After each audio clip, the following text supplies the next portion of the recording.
me just share it. Oh, you can't see my screen, right? No. I'll share it.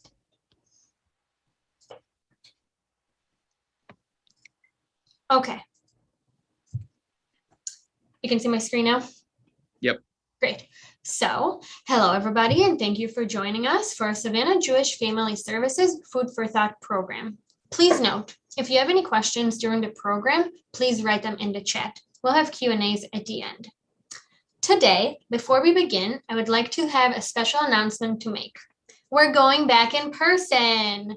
So, on August 5th, we're happy to have Food for Thought back at the JAA for lunch with Dr. Jay Goldstein as the speaker, followed on August 12th with the Savannah Voice Festival. I'm very excited to see you all in person in just 1 month. So today, I'm honored to introduce Alex Schieber, the Director of Development at Join Israel. He brings a lifelong passion for Israel and building the culture of philanthropy in the next generation. Alex received his degree in political science from the University at Albany. Alex has led multiple trips to Israel for young Jewish professionals, and prior to working at Join Israel, he worked in development at the Long Island chapter for the Friends of Israel Defense Forces. Thank you for joining us today, Alex, from New York, and telling us all about Join. Great. Can you hear me? Great. Hi, everyone. Thank you so much, Sunny, for inviting me to share with the community of Savannah. I'm really excited to be here. Even though we're so far away, I'm excited for you that it will hopefully be over soon. You can have everyone in person. I'm going to share my screen quickly.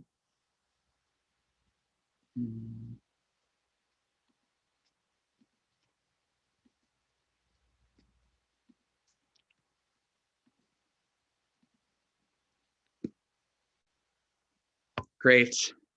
So as Sunny mentioned, I'm the Director of Development at Join Israel. Join Israel's motto is joining together to rescue Israelis in crisis.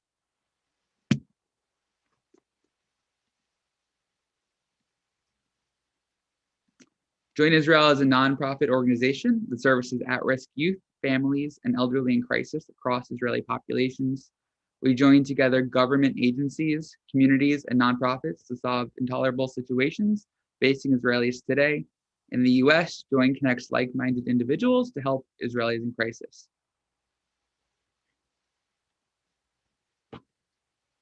Here's a map about where some of our work is located. I'll share a little bit about our programs and projects later, but we are mostly focused on smaller communities like Sderot, Netivot, Beit Shemesh, and Ashkelon.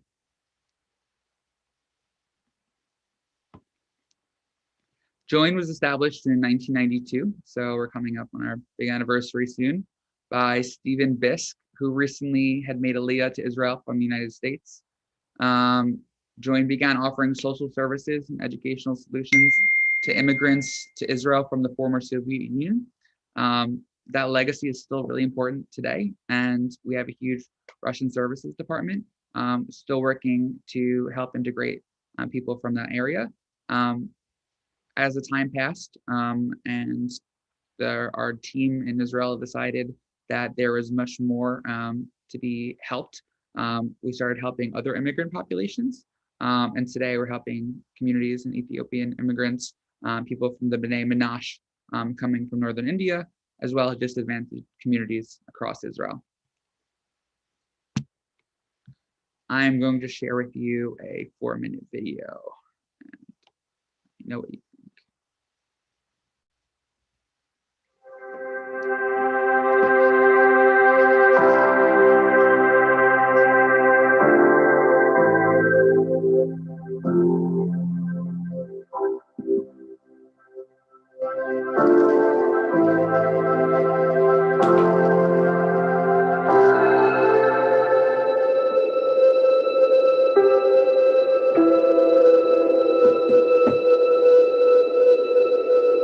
אני פעם הרגשתי לא טוב, התעלפתי, הזמנתי אמבולנס בשנת 2005.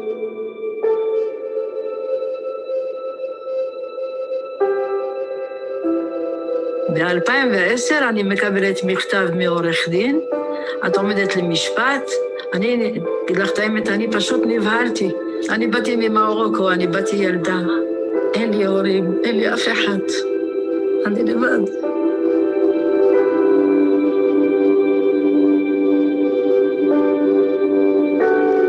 We were able to remove the debt that was hovering over her head and a legal situation that was really oppressing her. זה עשה לי אור בעיניים, ממש אור. אמרתי, יש אנשים טובים, יש יהודים במדינה.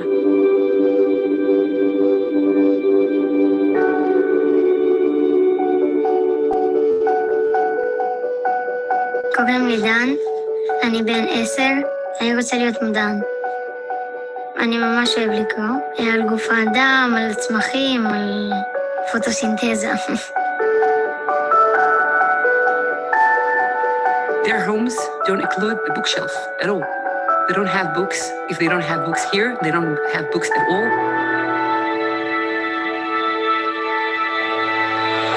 עכשיו יש לנו ספרייה ענקית, יש פה הרבה ספרים.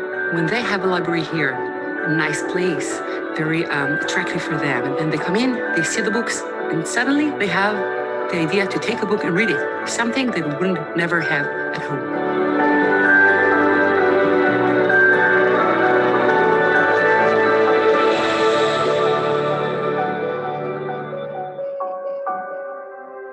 I was in a very unhealthy marriage with a very abusive husband who was very abusive at home and very nice outside. I was suffering for a long time because I didn't know even how to look for help. We stepped in order to unravel a very complex and difficult situation. They gave me the person that just walked me through all the difficult period. And we got her a job, and we gave her support, and we gave her a feeling that she can contribute. And finally I understood that there is a way out. And that was just, I'm not just saying, that just saved my life. Now, sometimes join Israel organization sends me women in the same situation just to try to see how we can help them. They helped me, but it's not just the help that's finished, because I can now help others.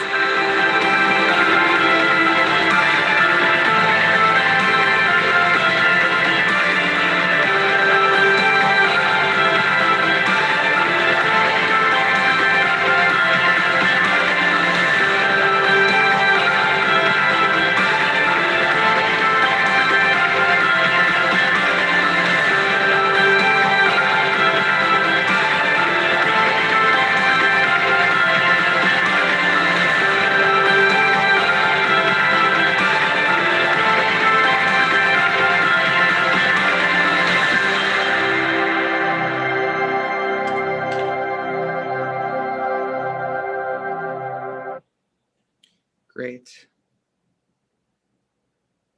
So, as you saw in our video, our programs are switched into 3 categories: education, safety net, and family services.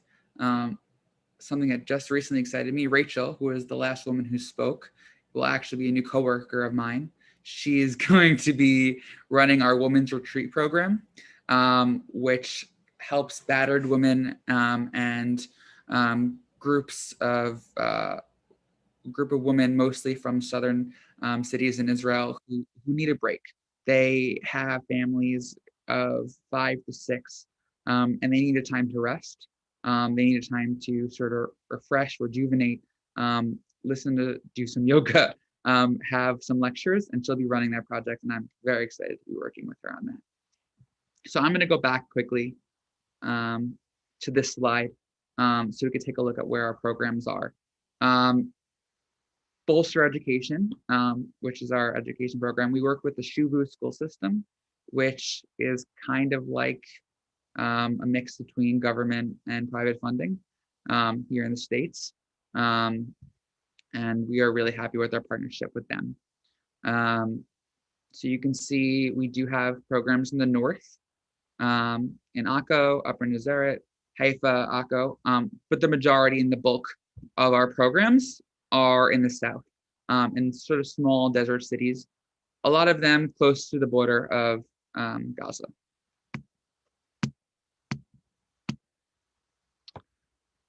So I'm going to try by first explaining a couple of our programs, a couple of statistics, give some testimonial, and maybe give you a story or two about each one. So our first one is our Bolster Education, which assists educational programs in 25 underfunded schools in Israel and provides academic opportunities for over 6,500 students annually. Our Bolster Education works individually with each school system and each elementary and middle school to find out what's needed most there. In some schools, it's computer labs.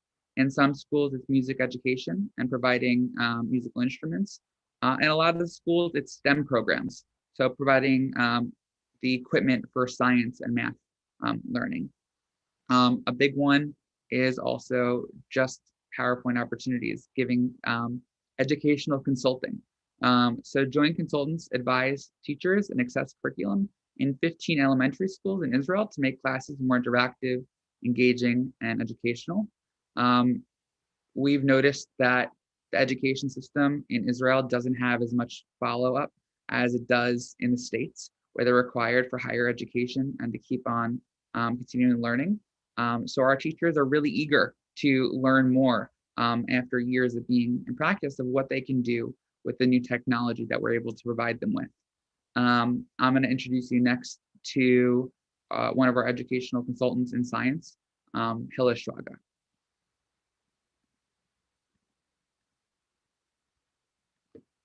My name is Hilla Shraga, and I am a lecturer and trained teacher to teach sciences, combining a variety of skills and experience. Ooh. Okay, let's go back to that. Innovative and diverse pedagogy. During the project, I accompanied 16 schools, elementary schools, all over Israel, in Akko, in Atzeret, in Ashdod, in Tel Aviv. As part of the project, the main job with the teachers is to change thought patterns and start thinking differently, get out of the box, and turn the model that the kids make into an instructive experience, something dynamic, something that the kids can play with and knowledge. We held intensive science days on various research stuff. I want to thank Join Israel, and I wish this project will continue and even become bigger, because I think we're doing a great job. Really, it's made a difference, seriously. It's unbelievable, the difference it makes. So thank you very much. Great. So I'm going to go back and speak a little bit about during the COVID crisis. 30% decline in first to third grade language and reading skills following the pandemic, and 25% decline in fourth to sixth grade math and language skills. We have a lot of catch up to do, specifically in some of our southern cities. For a lot of our families who are more observant, they have many brothers and sisters, and we're switching between 1 to 2 screens max, which meant that the parents had to choose who was able to learn and who wasn't. And we did our best to provide tablets and computers during this time, but we just couldn't provide all the support needed. So we're doing a lot of catch up now, and we're even providing resources during our day camps to help education continue. So here's a general statistic, which kind of shocks me. I don't know. I know, Aaron, you were mentioned, Ming, that you go to Israel. You're going with APAC. You're going, some people go with JNF. Some people just go when they're younger with Birthright. You're seeing all these amazing places. You're going to the Western Wall. You're seeing beautiful Old Jerusalem. You're going to Svat and the mysticalness of it. You're going to Tel Aviv and you're seeing all these high-tech, amazing, vibrant city. And that is all true about Israel and why I fell in love with it and why I work with Israel Education now. But the other reality is that there's many places in Israel that don't have this. You go and they're living in apartments with 6 to 8 people that for us could fit only a few. They're living, a lot are living in poverty. And we don't generally see that side of Israel. And the truth is, until I took this job, I didn't get to see that side of Israel. And I think it's important that we acknowledge that Israel is a first world nation and it's amazing in so many ways, but there's still a lot of work to be done, especially in our immigrant communities. So a crazy statistic is 1/3 of Israeli students are facing poverty, which means that for some, they have to choose between whether they go to school or receive lunch during the day. Do they get to purchase the textbooks? Do they have the new clothes to go to school? Can they even get to school if their parents are working? These are situations that we face a lot here in the States, but it's something that a lot don't know are happening in Israel. 52,830 first graders are suffering from poverty, to put that number sort of into perspective, and what that means. So during the pandemic, it meant that a lot of them didn't get the education that they really deserved. And we're doing our best to make sure that we're being a supplement, not a change, but a supplement to help them out during this time. So here's a quote from Dar, who I got to meet last time I was there. Thanks to Join Israel, we now have new computers and screens, which allow us to keep up with the times. I love computers and would like to eventually become a programmer. So STEM education is really important for us. So STEM is science, technology, engineering, and math. It's the wave of the future, and we are doing everything we can to make sure our students are getting there. One of my favorite programs is called Middle School to University. So we're bringing middle schoolers like Dar to the Ben Gurion Institute, University of Tel Aviv for the day, for the week, actually a couple days, to get to see what they want to do when they grow up. For many of them, coming from different areas from the former Soviet Union, different areas in Israel, they're going to be the first generation to go to college. And we want to do everything and give them all the tools and resources to catch up.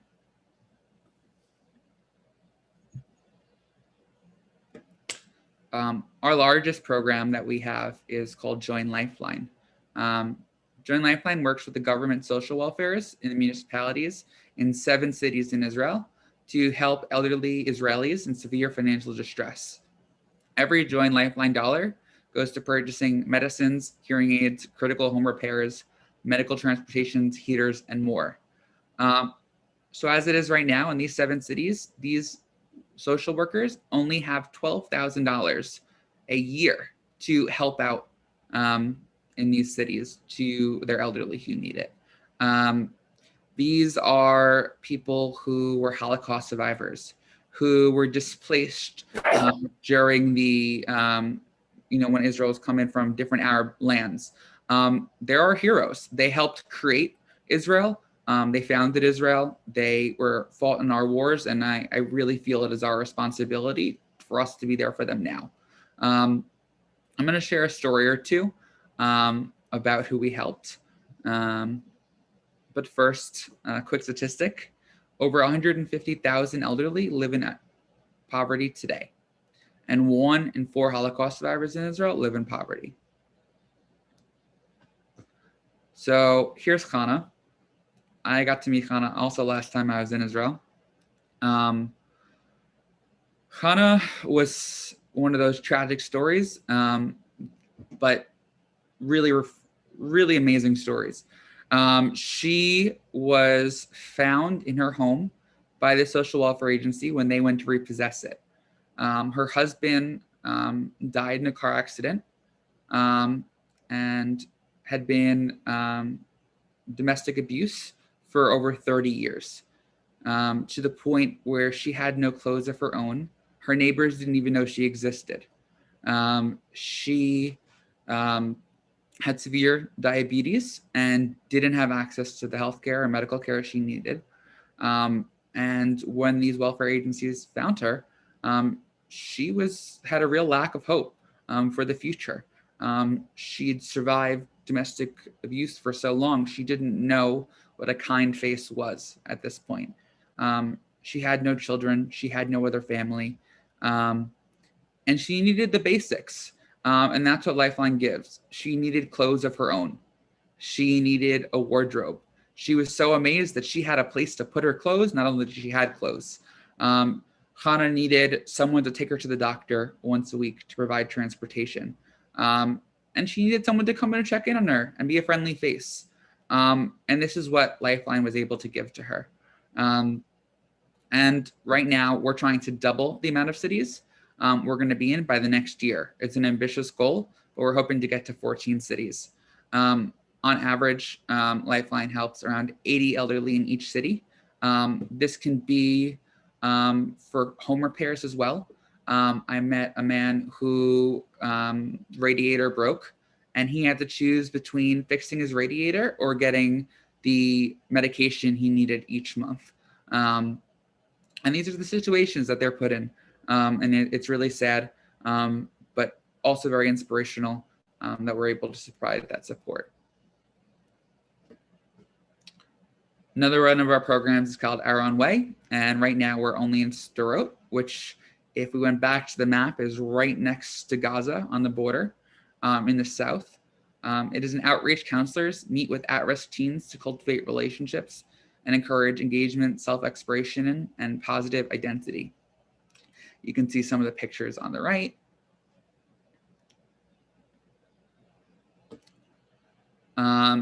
73% of Israelis aged 13 to 18 reported experiencing a mental health problem or crisis. And these numbers are just going up with COVID and isolation. 12% of those teens said they would seek help. That's a very low number. And Our Own Way counselors are here as a positive reinforcement and an opportunity. The majority of them are social workers, and they're there to provide the support that's needed in these cities. They're also there to help immigrant populations. So the B'nai Menashe who are coming from northern India, a lot of them are settling in Sderot. And Sderot is a city, as you may know from the recent conflict or war, that is being constantly bombarded by missiles. And a lot of their citizens are facing PTSD. So it's a really hard place to move right away. So not only that, they're facing a very different culture for the B'nai Menashe than some of the others. They're coming from northern India in a place that is very different from maybe the Eastern European or native Sabras. So integrating them into the society has been a little bit harder. One of the amazing programs that Our Own Way counselors was able to do is they created a book because they both didn't speak each other's languages. One page in their language and one page in Hebrew, sort of that they could speak to each other. And it's really helped these girls sort of get back what they lost in sort of friendship. This is an article in the Times of Israel last month about Our Own Way counselors. This is actually across the street from our office there in Sderot. You can see a bombshell went through someone's home. Our counselors were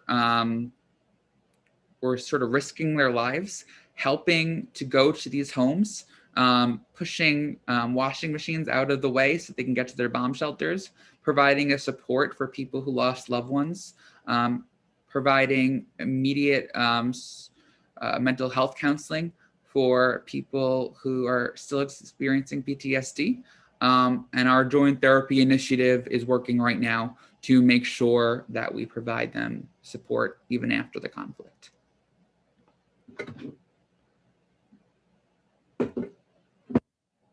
Another one of the programs is Join Big Brother, which is very similar to the Big Brothers Big Sister program that we have here in the States. Join Big Brother provides social and academic mentoring for youth from struggling former Soviet Union immigrant families. Native Sabras, or Native Israelis, provide support to help immigrant children thrive academically, socially, and behaviorally. Only 62.6% of immigrant children from the former Soviet Union passed the Bagrut exam. That is a very high number. And what our Big Brother program is seeing is that people who go through this mentorship are passing at a much higher rate. Here is a note from Aviva N., who is a mother of one of the recipients. We were never successful in establishing a positive connection to the school staff. They didn't understand us, and we did not understand them. From the moment that the Big Brother came into the picture, he became one to communicate with the teacher and principal. He went over his homework and prepared him for his tests.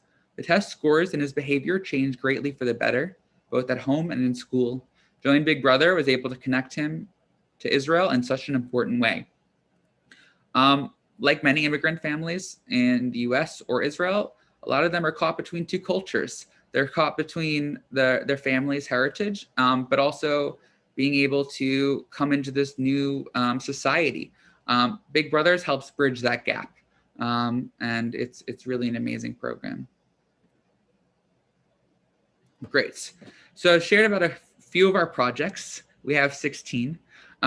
Let's talk about what we can do here in the States and what my job is as the fundraiser and director of development and what we do here in New York and around the country. You can champion your own campaign. Pledge your birthday on Facebook, pledge your bar mitzvah, throw a party, host an event at your synagogue. These are some of the ways our supporters have chosen to champion their own campaign, whether it be sponsoring a City of Lifeline, sponsoring a bookshelf, as small as a bookshelf at one of our schools. I'm going to share a quick video of one of our online events because we're still having online events right now, although we're going back in person, just like Sunny said, for you. This is an event that we actually are able to do anywhere because it's virtual. We worked with Carmel Winery, which is the lead wine. Yeah, I see Sunny shaking your head. Yeah, we have a great partnership with them. And we host virtual online events, wine tastings where we send the wine in advance. So it's a lot of fun. So I'm going to share just a quick recap of one of our videos if anyone's interested in the future. Hello, my friend in the United States. Welcome everyone to our Israeli wine tasting event. First l'chaim, guys.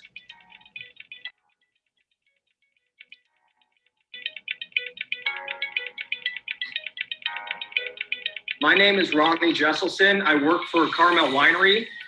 I believe I have one of the coolest jobs in the world. Carmel has a dedication to quality, and Carmel in 2020 is all about having good times. You're going to taste the Cabernet Sauvignon from the Upper Galilee. A little bit of those almost dark blackberries and almost blueberries. The wine revolution that is going on in Israel is incredible. And I think that's what we really try to do in Join Israel, distinguishing ourselves by cultivating and harnessing the existing resources around us. Working with organizations like Join Israel gives you that opportunity to make a bigger impact. If there's one thing we've learned through these times, it's that nothing can stop us. This is one of our events that we've had in the past. Another one, for example, is our Laka and Vaka event, where we worked with the Institute of Culinary Education to send sort of like a fresh, direct box to your home. These are all great fundraising opportunities, right? To raise money for a project that you truly connect with, and I would love to be here to help. Join Literacy establishes active school libraries and reading programs in impoverished elementary, middle schools, and library. We have a great program. For $10 a month, our donors send books to these underfunded schools.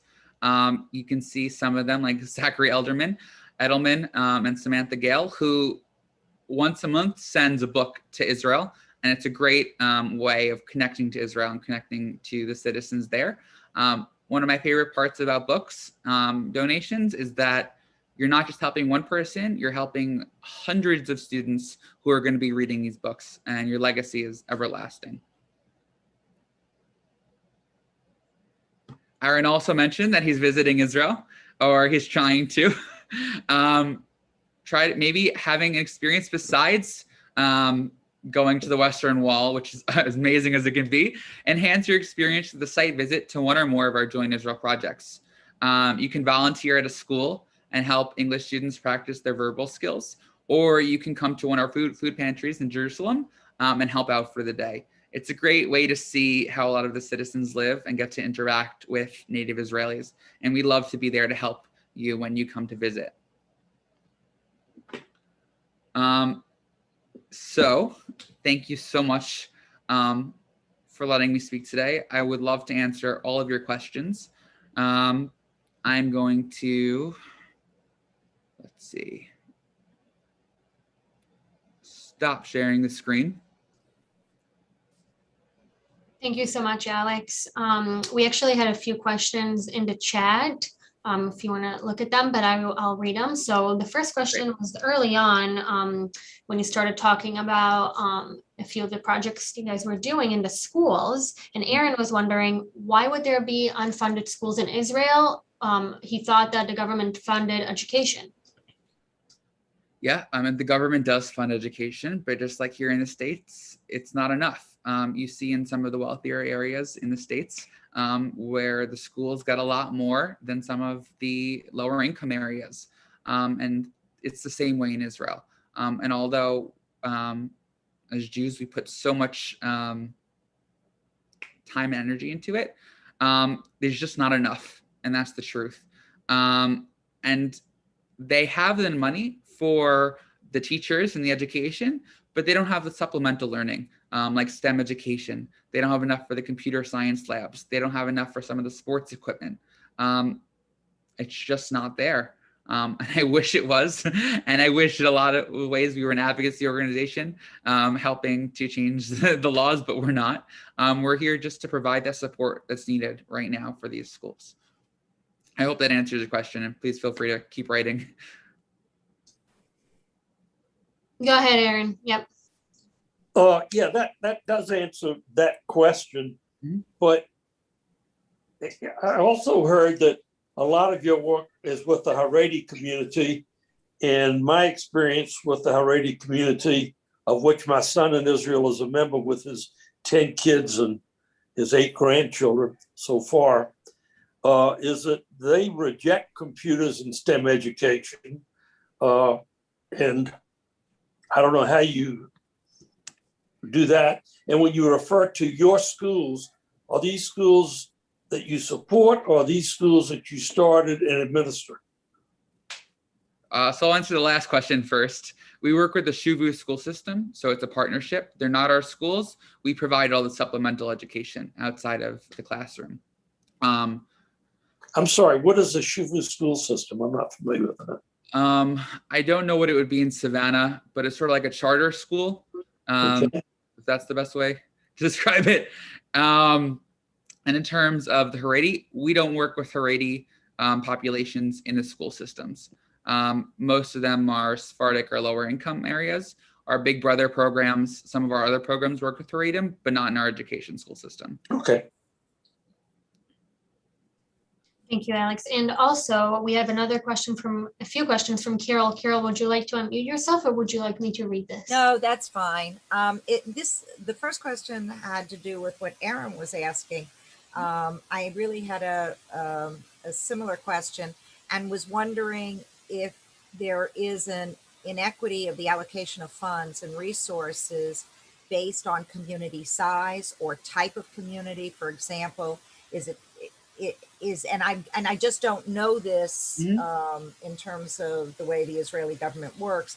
Are schools within Moshav, perhaps, on a kibbutz, are they not funded as well as schools in the city? So does that have something to do with it? And then how do you then select the schools for your programs?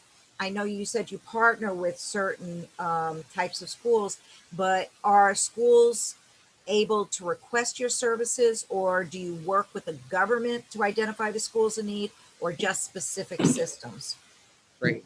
So I'll answer sort of the first question first. It's a great question, Carol, and something I'm still honestly learning. I think the sad, unfortunate reality is that yes, there isn't an inequality when it comes to where the funds are being directed.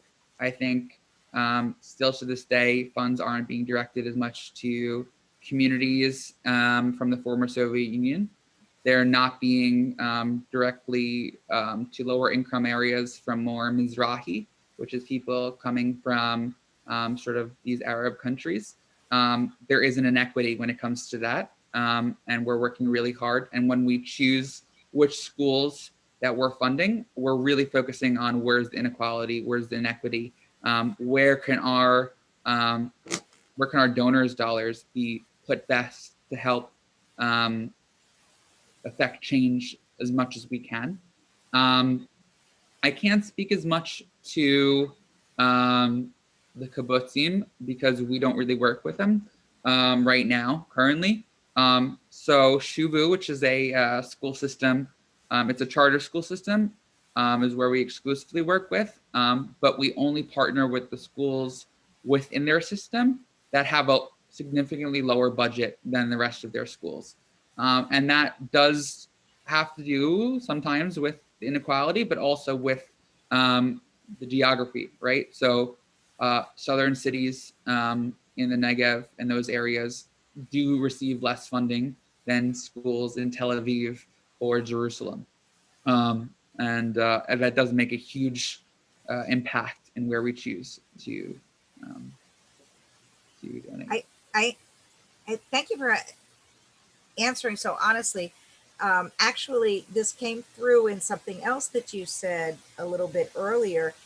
And I know that you're not here to address inequality in Israeli government, but is there really still such a demarcation? You talk about the Mizrahi community, and I'm very painfully aware of some of the differences in the way the Sephardi are treated.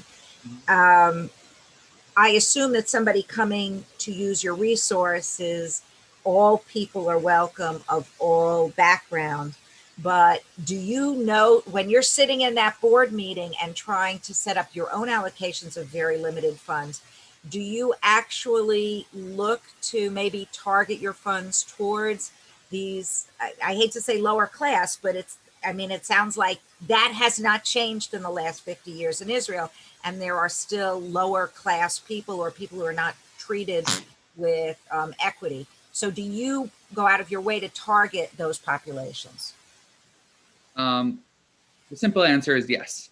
Yes, we do. We work pretty actively with that. And our team in Israel is focusing on areas, like we mentioned with the B'nai Menashe of the Northern India, who need our support at the moment. Our organization was started and founding to support and build up and lift people from the former Soviet Union, and that's sort of still our legacy today. So helping underserved communities.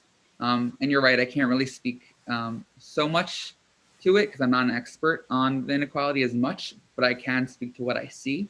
And it's unfortunately a legacy that still is alive today. I wouldn't say it's as much as it always was. Thank you. Thank you. Thank you so much, Alex. I also have a question. I'm wondering, what can we do from here, from the United States, especially since a lot of us are not traveling to Israel right now and cannot really volunteer or be part of Join. What can we do? Great question. We have many opportunities to get involved right now. So one thing can be hosting a small event with your friends and family, and it can definitely be virtual. We can provide you with a speaker. Share education. One of our great speakers I mentioned before is a woman who worked at a Sderot, who was sort of implemental in that book between the B'nai Menashe and the Sabras in Sderot, and she has a great story to tell. That's one example. We could have our executive director speak more to the legacy of the former Soviet Union, and you could charge a small or substantial fee according to how you feel. A big thing for us is the $10 book a month club. It might seem like a small amount, but the legacy is really everlasting. And sharing our campaigns, following our newsletter. If you go onto www.joinisrael.org, if it's for the first time you're popping up, the newsletter thing's gonna pop up. If not, scroll down, put in your email. We would love to have you on our newsletter so you can see what's upcoming and hear about what we're doing. Great. Do you request money from federated campaigns? We would love to. Well, do you? I mean, it'd be nice. You'd love to, but do you? Do we? Yes, in other cities, not in Savannah yet. We would always love to talk about it though, Sunny. And also I see that you put a few links in the chat for an article in your campaign and donation links. So thank you for that. Yeah. So Kate, who is one of our amazing interns, is also on right now. And you can see an article link to our counselors providing support in Sderot, like I mentioned, as well as your Champion Your Own campaign and a donation link. Perfect. Thank you. And does anybody have any Yes, other questions? I have other questions. Go ahead, Carol. I'm sorry. I know I have a question in the chat, but before I ask that question, both of you are very young, and that's fantastic. And I'm assuming if you're working with diverse communities that you have a staff, even limited staff, that is diverse. Does your organization actually appeal to a younger giving audience? Because we do have a young Savannah group. It's our under 40 group, and I can see them, you know, maybe not necessarily being as altruistic as some of our, you know, wonderful members of the community like Erin Levy, but who might get excited about having a caramel wine party or a bookshelf party. And so maybe that is a way to target givers in our community, is becoming known to younger members who you will never find on this forum, but might be interested in, in learning more about your organization. But I'm going to put that aside because the other question that's going to get lost in the interest of time is the one about the religious woman who was being abused. Do you, I mean, in the situation like that, it was unclear how she was able to get away from her husband. So do you work with rabbinic authorities in case of an agunah situation, or do you only work and provide the social services and do what you can with somebody who's still strapped to a abusive marriage? Great question. In terms of young leadership, we'd be more than happy. We do have a pretty big young leadership chapter in New York, and as well a smaller one in California. But we're always looking to expand. I would say the majority of our donors are in young leadership, but it's growing.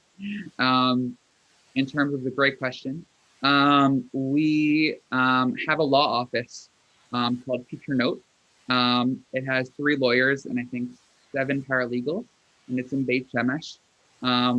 And it works through avenues with the rabbinic authorities, but also with the legal authorities. And that's, in her case, where that was coming from. Thank you. Thank you. Any other questions before we conclude today's program? Well, if there are no other questions, thank you so much, Alex, for being here today and telling us all about Join. I wanted to one more time make my special announcement for those who missed it earlier. So this Food for Thought program will be back in person in 1 month on August 5th in the JA building. We'll be providing lunch and we'll have a speaker at 12:30 every Thursday starting August 5th. And I hope to see many of you there.